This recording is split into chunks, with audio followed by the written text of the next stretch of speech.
Contraponto conversará hoje com o Corregedor-Geral de Justiça, Dr. Gilberto Passos de Freitas. Doutor Gilberto, é muito bom estar aqui hoje com o senhor, afinal de contas, apresentá-lo ao telespectador e o eminente desembargador. Afinal, o senhor é uma das pessoas mais temidas hoje do judiciário, não é mesmo, doutor? Olha, eu quero dizer que é um prazer em recebê-la. Nós costumamos assistir o seu programa, porque ele... Que, aliás, é o seu programa, que é do Tribunal de Justiça, né? Mas que ele dá uma informação à sociedade que é muito interessante. Agora, a Corregedoria, de fato, é um órgão dos mais relevantes dentro da magistratura, mas eu discordo respeitosamente da senhora, mas eu não posso ser o homem mais temido do judiciário, um dos mais temidos. Né? Doutor, vamos começar pelo calcanhar de Aquiles. Bem, nós sabemos que o Conselho Nacional de Justiça está fervendo, né? Tem desagradado aí a gregos e troianos. Mas falemos sobre a última resolução, essa que limita o teto salarial dos magistrados. Inclusive, no Tribunal de Justiça de Minas Gerais, isso foi uma decisão unânime, todos os 117 desembargadores anunciam que cessarão as atividades jurisdicionais em função disso. Bem, aí eu pergunto, enquanto estou aqui dissertando sobre isso, doutor, conte para nós o que é que o senhor sente com relação a isso, a essa altura, o que é que o senhor tem vontade de dizer, afinal, onde ficam os direitos adquiridos e irredutibilidade dos vencimentos que a própria Constituição Federal expressa? Doutora Cacilda, essa questão do teto, de modo que é hoje a discussão do momento, né?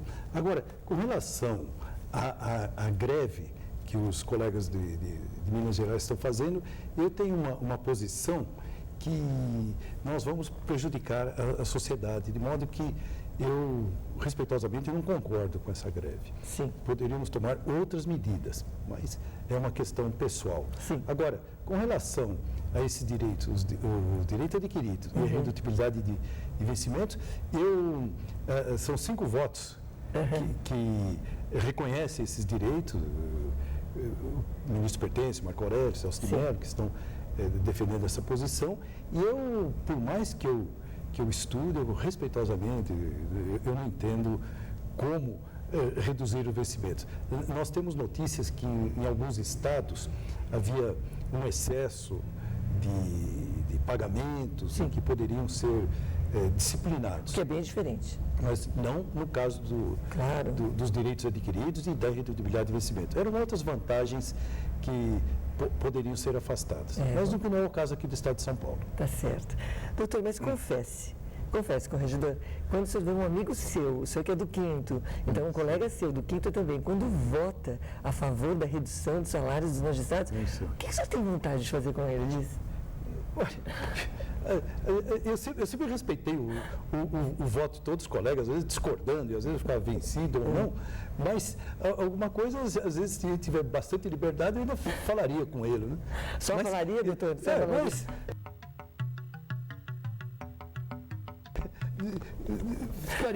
Poderia falar até de uma outra maneira, mas respeitando, é uma posição dele, é uma coisa muito pessoal. Mas agora também, cá entre nós, se a moda da greve pega, o senhor vai ter trabalho, né? Vai ter, você imagina o judiciário todo parando, os juízes, os funcionários, a greve de funcionários que ocorreu o ano passado, retrasado, o transtorno que trouxe para todo o judiciário, até hoje tem reflexo e se reflete na sociedade. Claro, então, sempre acaba indo para a sociedade. Outros meios, né? É verdade. Doutor Gilberto, mas continuemos falando sobre o vestir da camisa, vestir a camisa do judiciário.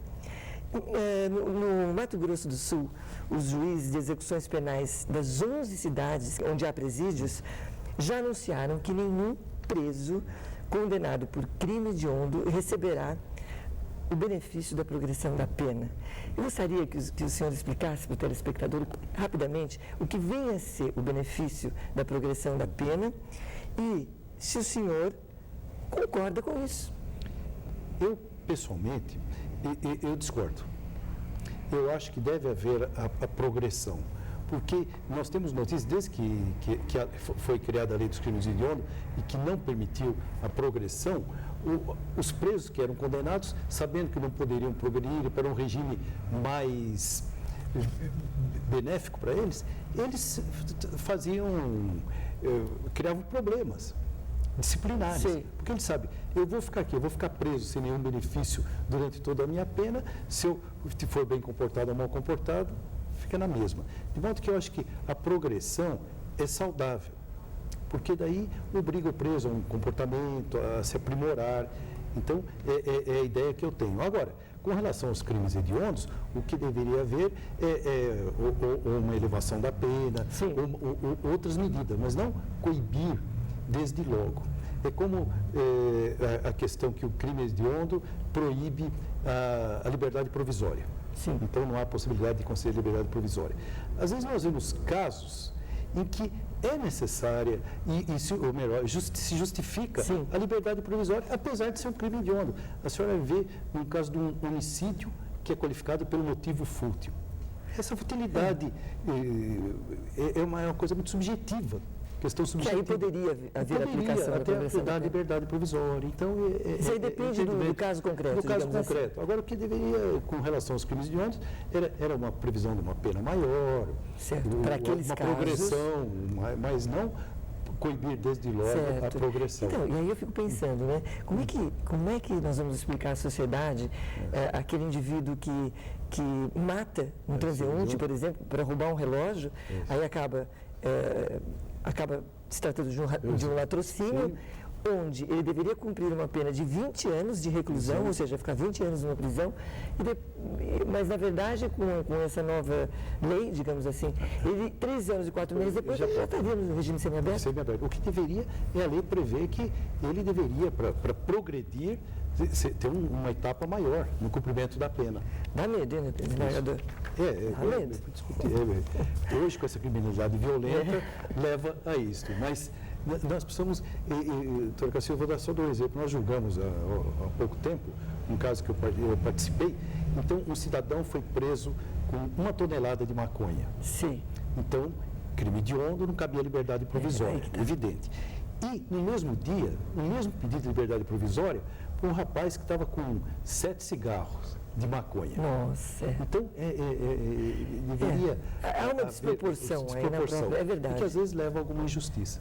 Por isso que é bom explicar bem isso. Eu acho que a progressão, mesmo se tratando de crime hediondo, deve ser prevista, mas sendo um prazo maior, para que o preso cumpra, passa para outra etapa, seja submetido a exame, com mais rigor do que de um crime que não Agora, seja hediondo. Então, em resumo, desembargador, só para a população entender bem isso, quer dizer, não seria esse benefício da pena, como o senhor acabou de dizer, para alguns casos talvez fosse interessante, não para todos? Não para todos, porque essa qualificação de hediondez, eu dou um exemplo no crime de homicídio, não no latrocínio, como a senhora falou, mas no homicídio, às vezes, um motivo fútil, que para nós seria fútil, mas para um cidadão analfabeto, até aquela ofensa, ele levaria. Então, cabe analisar, o juiz analisar. Porque ele até pioraria muito mais dentro do sistema prisional. O sistema prisional que nós temos penitenciário, hoje. Isso, Tá certo.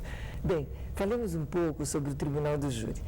O senhor, doutor Gilberto, que integra o órgão especial do Tribunal de Justiça, quantos juízes são mesmo? São 25. 25. O senhor é um deles. O que eu queria saber é que há uma intenção, o senhor sabe que há uma intenção do governo em diminuir a atuação do júri, do jurado, dos jurados sobre os julgamentos pelo Tribunal do Júri. Os quesitos parecem que são muito complexos. Então, o senhor, mais do que ninguém, já que participou desse, pode dizer. Queria que o senhor falasse um pouquinho sobre essa questão. Se o senhor realmente acha que os quesitos são complexos, que precisaria simplificar um pouco. O que o senhor sente com relação a isso? Essa é uma questão que vem sendo discutida há muito tempo. O nosso sistema de júri, a quesitação é muito complexa. Até para nós que somos da área jurídica, às vezes há dificuldade, há discussão. Então, o leigo, o cidadão comum que vai julgar, faz aqueles quesitos que se a agressão era atual ou iminente. Tem cidades que o corpo de jurado é bastante simples, não sabe nem o que é iminente. São leigos, né? Totalmente. Então, então, há necessidade de que seja alterado. Há um projeto para modificar. É como no sistema inglês, que é culpado ou inocente. Mas nós temos esse problema. Eu posso dar um exemplo. Eu trabalhei numa comarca de Cerqueira César, e agora nós fomos fazer correição lá. Eu fiz um júri, e ele era constantemente anulado, porque haviam tantos quesitos e terminou agora, complicados. Então os jurados não conseguiam. Mas então acho que é uma necessidade. Porque até eles pode até correr um resultado que não seria aquele que eles quisessem. Às vezes o jurado ou quer absolver o condenar, mas com aquela série de quesitos que o senhor veja que materialidade, autoria, depois foi legítima defesa, todos aqueles quesitos. Se atenuante, se agravante. Ser cruel, ser motivo. Então, isso aí, a gente tem notícia que há um projeto nesse sentido. Sim. Mas foi o caso até, nesse caso que já foi julgado, então a imprensa tomou conhecimento, que houve um equívoco na votação. Tá certo. Bom, ninguém está querendo, na verdade, que tudo se resuma ou se absolve ou se condena, não é isso? Não é? Mas facilitar. Mas facilitar, tá certo. Se a senhora vê o número de julgamentos que são anulados por essa questão da quesitação. Isso aí, felizmente, a gente torce para que logo seja reformada a legislação nesse sentido. Tá bem. Doutor Gilberto, sinceramente falando agora, o senhor não acha que com a criação do Conselho Nacional de Justiça, as corregedorias se esvaziaram? Doutora Cacilda, o trabalho da corregedoria, que é de atualizar, atuar junto aos juízes, cooperando para que eles atuem bem e fiscalizando também aqueles que se desviam das suas funções. Agora, o Conselho, ele, em alguns casos, nós estamos até preparando um ofício para encaminhar, ele está se sobrepondo à corregedoria. Sim. Porque nós temos notícia já que muitos advogados, eles representam contra um juiz. E, no mesmo momento, eles representam contra o Conselho Nacional. Quer dizer, representam aqui e representam aqui lá? E lá. Em alguns casos, o Conselho Nacional pede informação, outros nós ficamos sabendo que não pediu informação e a pessoa só se dirigiu a eles. Sim. Então, é o que nós vamos comunicar para que não haja essa superposição. Nós apuramos aqui, e se não foi apurado e a parte, então iria lá. Mas eu acho que a maior atuação do Conselho Nacional são para outras distorções que possam ocorrer, mas essas questões disciplinares, a corregedoria é bastante atuante, e aqui no tribunal nós temos a ouvidoria também, que às vezes a ouvidoria, que é mais para levar ao conhecimento algumas falhas, mas nós apuramos, de modo que nessa parte disciplinar correcional, eu acho que não há necessidade ao Conselho Nacional. Não? Certo. Quer dizer, com a atenção da ouvidoria e com a eficiência da corregedoria, para que o Conselho Nacional de Justiça? Nesse sentido. Nesse sentido. Houve um caso que eu tomei conhecimento, foi o procedimento não foi na minha gestão, foi arquivado, houve até um procedimento judicial, foi arquivado e a parte é um direito. Mas ela foi ao Conselho Nacional. Agora, o Conselho Nacional pediu informação, a corregedoria, o tribunal informou e eles decidiram. Mas isso vai ocorrer. Agora, o que eu acho que não deve haver essa superposição. Então, não precisaria a corregedoria. Não precisaria. Agora, o senhor não acha, só para encerrar esse nosso primeiro bloco, o senhor não acha que talvez o advogado que queira representar fique pensando, quem sabe, distante do juiz, do magistrado aqui, quer dizer, não estaria representando na corregedoria do Estado, estaria longe, talvez o magistrado não tivesse influência lá. O que o senhor acha, não? Não, pode ser que algum advogado... Mas não deve acontecer. Não acontece, porque todos os casos aqui são apurados e da representação que é feita contra o juiz, o que nós decidimos aqui, nós comunicamos a parte, ao que representou. Agora, às vezes, eles não contentes, eles vão ao Conselho Nacional, mas seria quase que um recurso. É quase que um recurso, é verdade. Bom, na verdade, o Conselho Nacional de Justiça vem operando recentemente, quer dizer, está operando há pouco tempo. Então até se ajustar as questões. Ajustar algumas coisas. E algumas hipóteses que ocorreram, aí a gente tem notícias, se justificam o Conselho. Bem, nós estamos conversando com o Corregedor-Geral de Justiça, Dr. Gilberto Passos de Freitas, essa pessoa simpática que está hoje conosco. E, bom, encerramos agora o primeiro bloco, mas você continue aí, que já já nós estaremos de volta para o segundo bloco.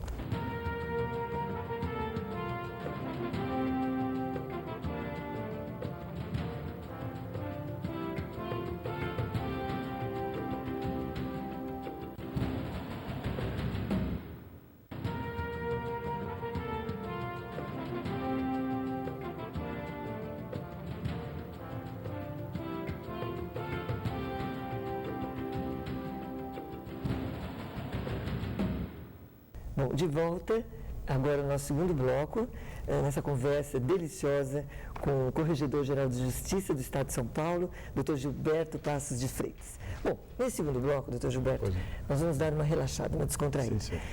Então eu queria saber, confidencie para nós, doutor, o senhor recebe muitas queixas de magistrados, de juízes que não abrem as portas de seus gabinetes para os advogados ou que se recusam a despachar as petições que lhes são apresentadas pelos advogados? Sinceramente, hein? Não, recebemos. E procuramos conversar com os magistrados, mas nós imprimimos uma política na corregedoria que está servindo de exemplo. Nós estamos fazendo, junto com as correições, audiências públicas. Que é uma inovação aqui no estado de São Paulo. E fizemos segunda-feira agora em Botucatu, antes havíamos feito em Avaré. E é muito interessante porque a sociedade vai ao local designado e conversa, apresenta as queixas, as sugestões e vê que é um judiciário aberto. Porque a política do Tribunal de Justiça, acho que do Judiciário, é chegar ao povo. E com essas medidas, nós estamos verificando que alguns casos, que alguns juízes que não gostavam de atender, estão vendo. A corregedoria, a presidência, vai abrindo e nós vamos abrir. E, de fato, a gente compreende que os juízes com audiência é difícil, torna-se difícil. Mas é um direito ao advogado, é uma oportunidade até conversar e esclarecer. E a sociedade... A sociedade se torna participativa. Participativa. Então, nós temos orientado nesse sentido. Eu espero que logo já não recebamos mais essas queixas. Mas o que até, quer dizer, de certo modo, é até um pouco compreensível, né, doutor? Porque eu acho que é tanto trabalho, tanta coisa que as pessoas... trabalho. O juiz, eu vou falar o juiz do Estado de São Paulo, ele trabalha muito. Muito, né? Foi feito a doutora Sadek, que é especializada nessa área de política judiciária, ela fez um levantamento, ela disse que o juiz no estado de São Paulo, a carga de serviço dele é desumana, né?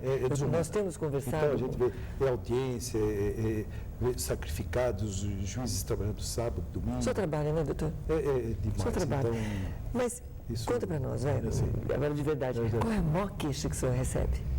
A maior queixa que nós temos recebido, mas também já está caindo o número de queixas, é quanto ao horário. Ao horário? O horário de início de audiência, algumas queixas que chegam, o juiz atrasa, às vezes também não é culpa dele, porque uma testemunha a gente não tem aquele tempo delimitado, cada testemunha é 10 minutos. Porque ele está em casa trabalhando. Isso, às vezes mas, então, o maior número de queixas é com relação a isso, que atraso no início da audiência, tudo, mas também nós já estamos levantamento, está sendo superada essa questão. O senhor que é do Quinto, diga para nós, o senhor acha que o Quinto realmente areja os tribunais? Sem modéstia. Eu fico muito bem à vontade para falar, porque eu fui o último nomeado pelo Quinto antes de 88, de modo que era escolhido pelo tribunal. O tribunal escolhia e eu fui convidado a integrar o Quinto e meditei e aceitei, que é uma grande honra. Eu acho, assim, pelos exemplos, porque vem o advogado, traz toda aquela bagagem que ele atua de uma outra maneira, ele atua, vamos dizer, de maneira assim, do lado de fora. Assim. O Ministério Público traz outra posição. Então, isso aí concorre para melhorar... São vivências diferentes, São vivências diferentes. São vivências eu diferentes. acho importante o quinto. E embora a gente saiba que tenha vários colegas que são contrários, mas isso é uma posição e a gente respeita, mas eu acho muito saudável, que é saudável. O quinto. Perfeito. Doutor, agora o senhor ultimamente vem fiscalizando direto, né? Então eu pergunto, de repente, na sua casa, assim, o senhor quase que sem perceber, não toma uma posição, uma postura de fiscalizador? Nunca ouviu isso de ninguém em casa? Olha, antes de corregedor, eu ouvia.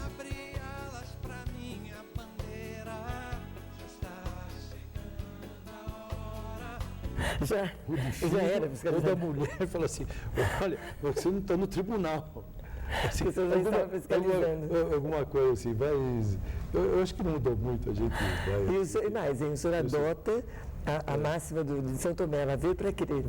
Nós estamos sabendo que o senhor tem visitado várias comarcas, aliás, tem viajado direto. Agora, conta aqui rapidamente, o que o senhor tem notado assim nas comarcas? Tem alguma coisa interessante para contar para o telespectador? Doutora Cacilda, eu acho ir visitar, não só para verificar o que ocorre, mas para conhecer melhor o sistema, o juiz, os problemas que ele tem. E o que eu tenho notado, e até eu falo isso com orgulho, é que todos os locais que eu visitei, já visitei várias comarcas, toda semana estou fazendo visita, fora as correições, os juízes excelentes, um trabalho excelente, juízes queridos na comunidade. As questões assim mais pitorescas, eu assim, que eu visitei uma comarca agora, que eu passei por ela. Sim. Uma das muitas, né? Uma das muitas que eu passei. E uma funcionária que foi me ver, porque ela já está aposentada, e ela comentou, o senhor lembra aquele júri que ela não lavou direito o copo? E ficou com um pouco de cândida. E eu tomei água, eu até brinquei. É mesmo? O senhor quer me matar? Porque o senhor está protegendo o advogado. E ela falou assim, eu falei assim, doutor, o senhor lembra aquele advogado, eu vou omitir o nome dele, claro. Mas ele tomava xícara e falava que era chá, mas era um uísque. Ele levava um litrão de uísque, pedia para eu pôr na xícara de chá, ele ficava tomando o uísque. E falava bem destravado, né? Ninguém entendia por quê, né? Eu achei um grande orador e destravado. Doutor, você não se sentia mais livre como promotor?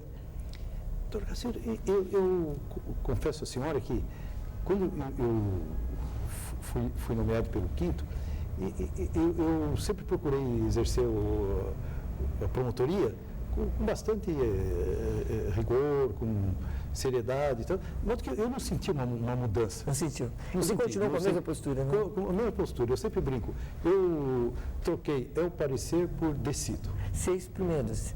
Isso. Doutor, o que mais o irrita num juiz, já que o senhor avalia os juízes? Tratar mal as partes. Certo. Certo. Sim. Isso é uma questão de educação, uma questão, mas eu acho que, quando eu digo as partes, advogado, Ministério Público, e também o réu. Que coisa boa ouvir isso, viu? Mas eu posso falar para a senhora que a grande parte dos juízes também entende assim. É verdade. Sim, mas é bonito ouvir isso, é bonito.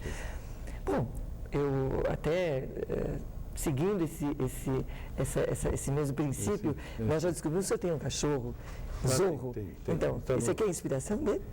Esse aqui já estava aqui, mas senão eu traria aqui. Mas eu até tenho uma casa que era do meu sogro, ficou para minha esposa, em São Manuel. E é uma casa grande, aquelas casas do interior. Sim. Então eu tenho um cachorro e eu lavo uma vez por mês e ele não esquece, é interessante, ele fica um mês e até a empregada fala assim, doutor, que mora lá, caseira, ela fala assim, ele parece que percebe quando o senhor vem, eu acho que é por causa da movimentação. Imagina, na hora que eu vou embora, é por sua causa. Acho que é a movimentação da casa e já sabe que ele vai chegar, né? E aí já sente, né? Porque... já sente, e fica do lado Ele quer da muito gente bem, o tempo então, né? todo. Ele quer muito bem, ele quer muito bem. Agora, por falar em interior, eu também descobri uma coisa inédita.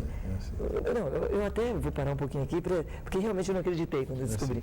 Que o senhor morou, quer dizer, o fato de o senhor ter morado num fórum já é uma coisa ímpar. Agora, ter morado com esposa no fórum, tem aqui o nome, Fórum de José Bonifácio, que já é longe de São José do Rio Preto, quem dirá de São Paulo. Conta isso. É interessante. E é muito interessante que a minha mulher é uma recordação que nós guardamos. E ela acha interessante. Eu estava para ser promovido e nós havíamos escolhido 2 córregos. E eu estava para casar. Então, e falaram que eu iria para lá, ia ser indicado. Então, nós fomos ver casa e marcamos o casamento. Sim.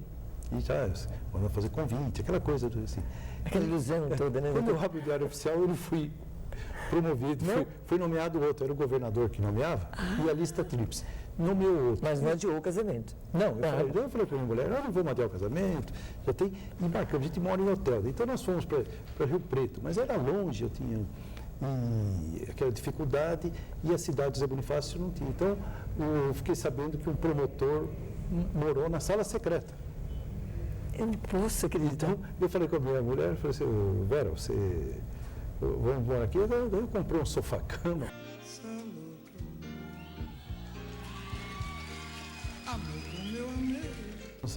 E eu fiquei uns 6, 7 meses lá naquela comarca como substituto. Sim, morando no fórum. Morando no fórum. Quando ia ter júri, eu levava a minha mulher para casa dos pais dela, porque daí aí não ia ficar muito bem, né?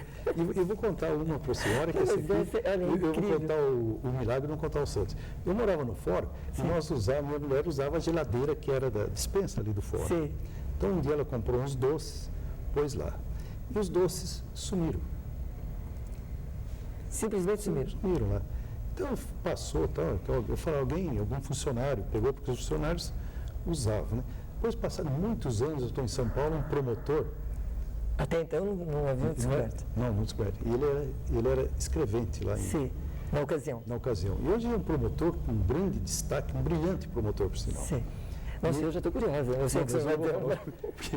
E ele falou assim, doutor, o senhor lembra que os docinhos? Não existiam. Fomos nós que comemos. Nossa, então... Eu falei, agora não posso falar, porque prescreveu. Ele falou, não, era furto famélico.